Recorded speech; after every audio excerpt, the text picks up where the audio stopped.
Masters. My name is Rich Davis. I am a Wade Boggs super fan. I live just outside of Chicago, 48 years old, and I've been collecting the Chicken Man, Wade Boggs, since I was about 11.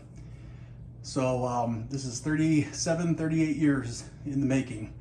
But hope that you enjoy this video, and let's take a look at the world famous Boggs Tavern.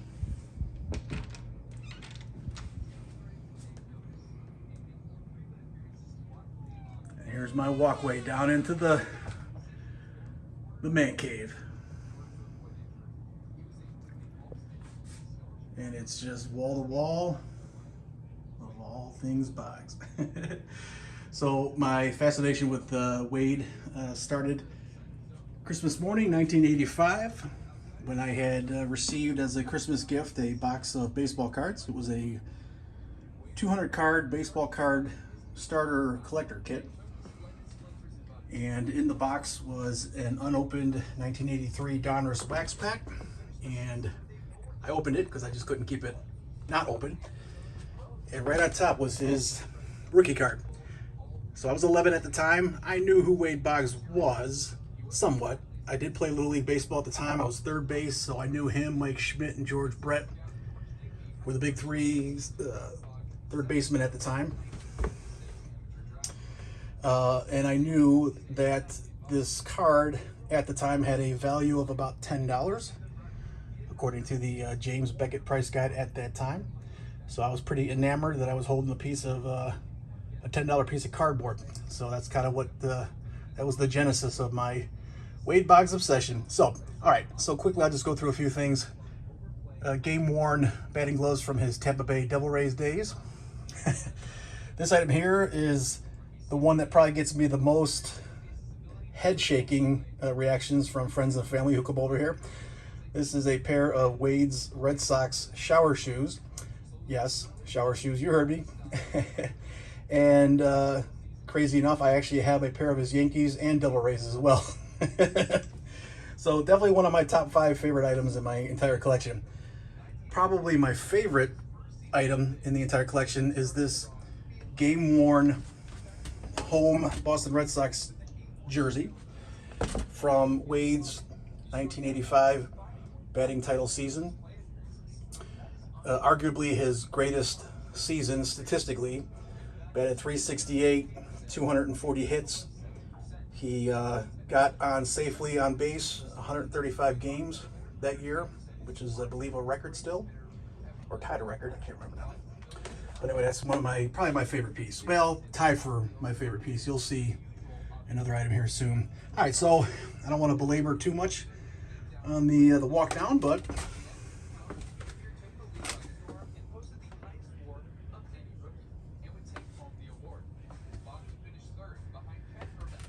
all right, so I do own quite a few game-worn items from Wade, and this here is a game-worn hat and his famous Nike cleats with the 26 on the tongue. I had read or heard somewhere that Wade started the tradition putting the jersey number on the cleat with the tongue. Not quite sure if that's 100% true, but that's what I've heard. But these are, again, a top 5 item in my collection. Love these. And then here are some Yankees cleats with some more down here. It's a little dusty in there. You got to clean that out. All right, now we're going to move our way to my favorite item, tied with the 85 jersey. But it's this 3-foot bobblehead. Only 26 in existence, and Mr. Boggs told me that this is the only one he's ever autographed. I got this from a seller off of eBay who had gotten it from the Bob Feller Museum when it closed down. This here is a,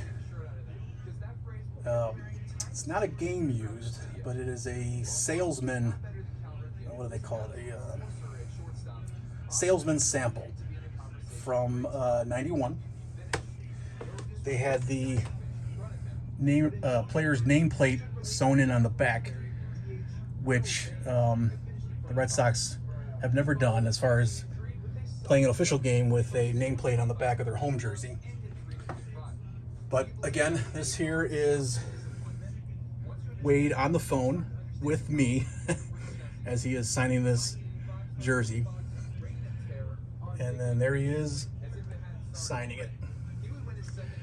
The phone call lasted about maybe a minute and a half to 2 minutes, and I was nervous as heck. It was my first actual, well, I had already met him a couple times before that, so he kind of knew who I was. But it was a great moment. Game used bat here. These are highly sought after 1983 Topps cello packs with Wade's rookie on the front.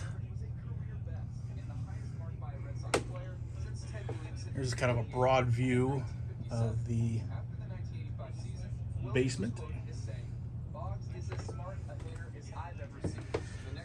Many more game used items. Devil Rays game used hat. Yankees game used hat. Red Sox game used hat on a Wade Boggs cardboard cutout, of which I have 6 of them. This is one of my favorite pieces here. This is Wade's career hit number 2,988.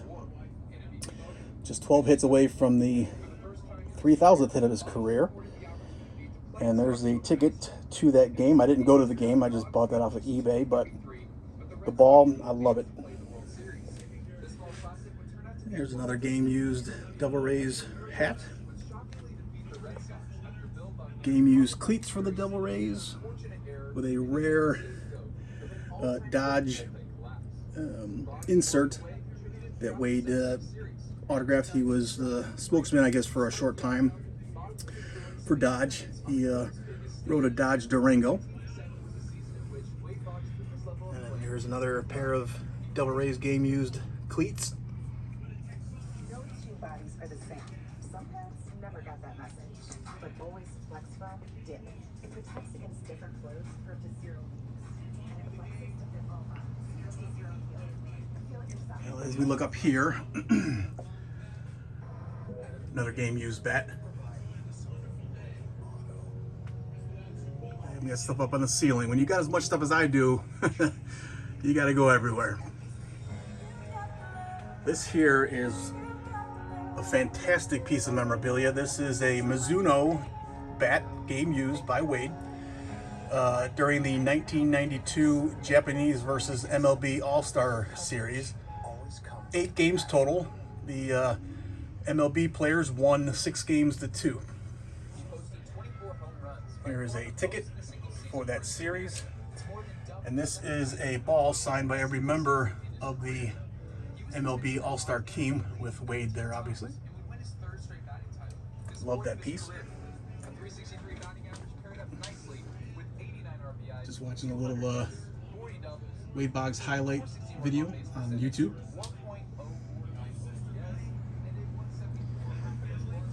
And I can even step on Wade, but I always feel awkward doing so. But I had these custom made. I've got one of each of his rookie cards. Love this item. There's another game used bat from his 1991 season. And how I know it's from 91 is that under his name, there is no team name emblazoned into the bat. I think it was following this year that Louisville Slugger was given the licensure to put the team's name. I could have that backwards. There's some reason why they didn't put a team name underneath the facsimile autograph there, but anyway, it's a very unique bat. They only made these for 1 year, the 1991 season, so it's pretty easy to date that bat.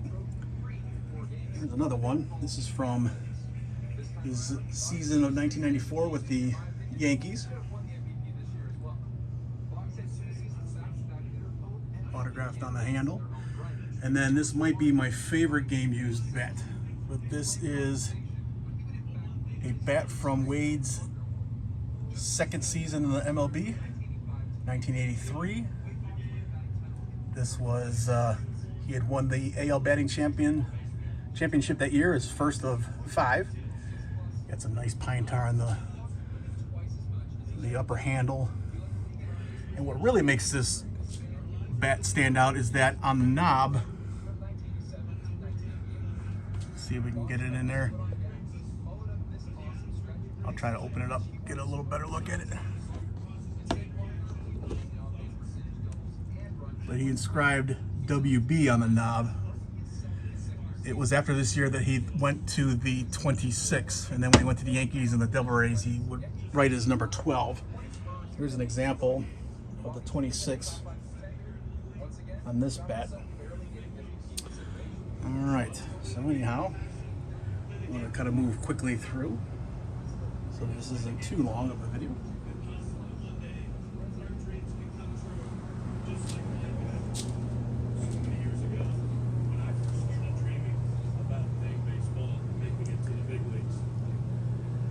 Watching Wade's Hall of Fame induction speech from 2005. I was in the audience at this time, or on this day. You can almost hear me yelling and screaming in the background there. There's the bar, the Boggs Tavern bar. There's a signage that my parents actually had custom made for me. There's a housewarming party, or housewarming gift, excuse me. This is the very first game used item I ever received from Mr. Boggs. It was from his 1998 season, and he even inscribed it to Rich, my biggest fan. Here's a game used bat from the same season, and game used pants from the same season.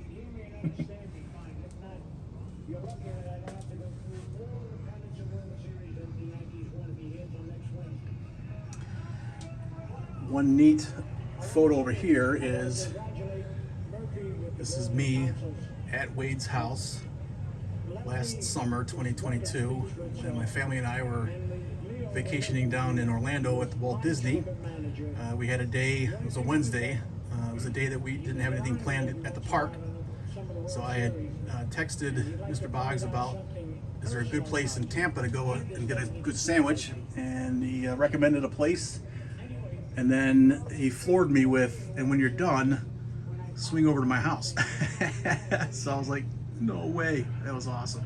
So yeah, I got to spend about an hour in his house, met his wife Debbie, and his daughter and their son-in-law and their grandchildren, and it was a good time. This is Wade's 1981 TCMA Pawtucket Paw Sox rookie card. Highly sought after. I currently have 38 copies, which is the most of any collector that I know of. And then here's his 83 tops. I currently have just over 600 of these. And then this is the card that started it all, the 83 Donruss. Now the card that started it all is in here somewhere. I just don't know exactly which one it is, but I'm closing in on 300 of these. So there's some more bats. Not game used, but game issued. This Rawlings here, Rawlings blonde bat, a Cooper bat, which does have some use on it, but I don't know if it actually was used during a game. It may have been used just during batting practice.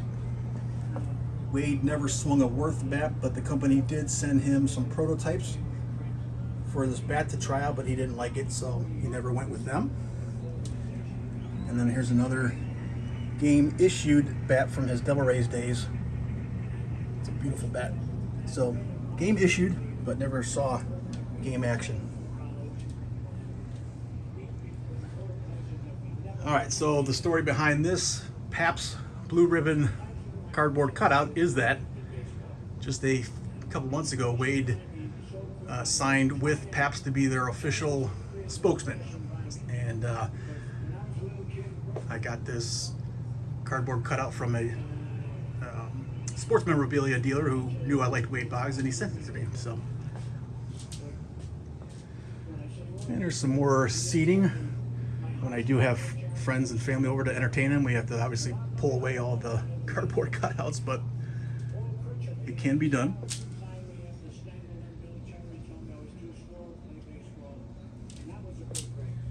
There's some more game used cleats there from the Yankees, and then some more from the Devil Rays. This is a neat item, but that's Wade's handprint and autograph. This here is his minor league shelf. So this ball here was from, if I recall correctly, the 81 Paw Sox team. And then there's another Paw Sox minor league rookie card, again with his autograph from 1981. So that's his early autograph. It's changed over the years. And then this item right back here is the earliest autographed item I have. This dates to 1976. Wade had just graduated high school, and he was with the Elmira Red Sox. And this is a program autographed by Wade. So this is the earliest example of any autograph that I own in my collection. And I love that piece. Absolutely love it. There's another pair of game issued pants. This was from his 87 season, but it's so clean that I don't think it saw any action. But it's definitely to his specs. So he did own this at one point. Here are my loose Wade Boggs cards collection.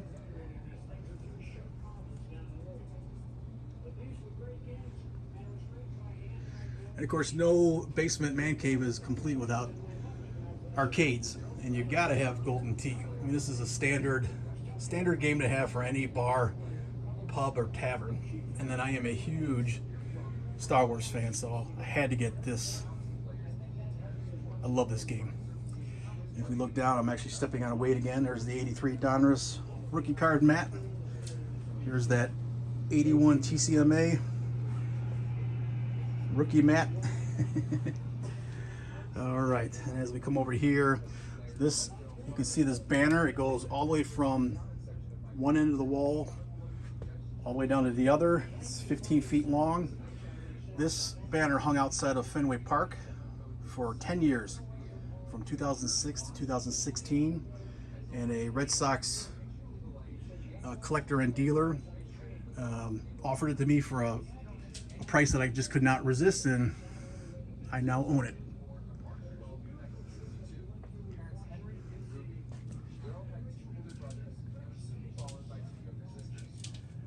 Here's a case of 3 game used Yankees bats.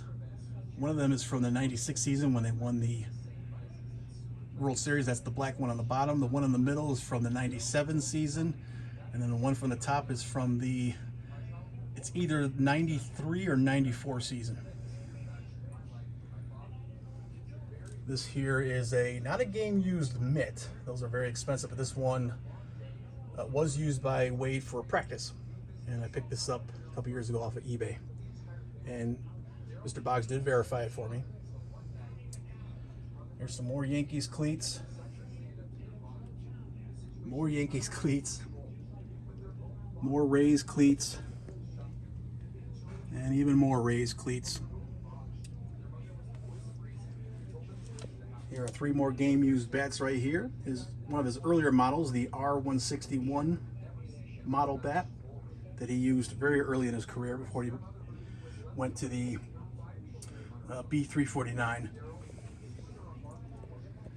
This here is my big claim to fame. I won the 2020 mancavesite.org Man Cave of the Year award, and I had Mr. Boggs sign it for me a couple years later, last year actually, when he came to Chicago for a signing.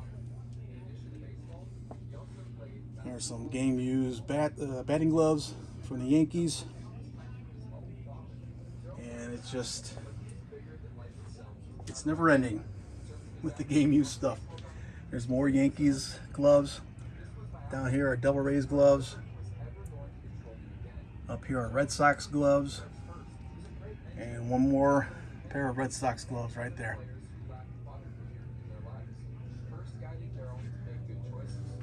From the outside looking in, knowing nothing about Daryl's rough past, he appeared as a kid blessed with immeasurable talent who had a terrible attitude. Despite the stigma surrounding his nature, the New York Here's Mets some selected him more with the #1 overall pick. game used cleats from the Yankees with original box. Being the #1 overall draft pick, This Pizza Hut hat was worn during a celebrity softball game back from 1986. There's some game-worn sweatbands. Pair of 1997 Yankees game-worn pants. Pair of 1985 Red Sox game-worn pants to go with the jersey that I have hanging up in the hallway. Venezuela. In retrospect, it was a career-altering There's the experience top for the better. One that would of speed my up display development case here in front of the and TV. experience against some of the best pitchers And in then one of my South favorite items, which I should have it more on display, but it's tucked away in here. But this baseball was a ball used during Wade's 3,000 hit game that is autographed by Wade, autographed by Wade's father, Winfield, and on the back of the ball is autographed by home umpire Laz Diaz. So that's one of my favorite items. And as we take one last look around, I will end here shortly. This here is another game-worn Devil Rays jersey. This jersey here was actually in the movie The Rookie with Dennis Quaid as he played Jim Morris, who was a high school science teacher that actually made it to the MLB as a 38-year-old. This here is a game-issued away Red Sox jersey with Wade's nameplate stitched on the back. And then I'll end here on these two items here. On the left is his is a warm-up jacket from 1991 next to a spring training jersey from the same season. So I hope that you all enjoyed the Boggs Tavern tour. And again, to Man Cave Masters, I appreciate the opportunity to show my stuff off. Have a great day, guys. Bye-bye.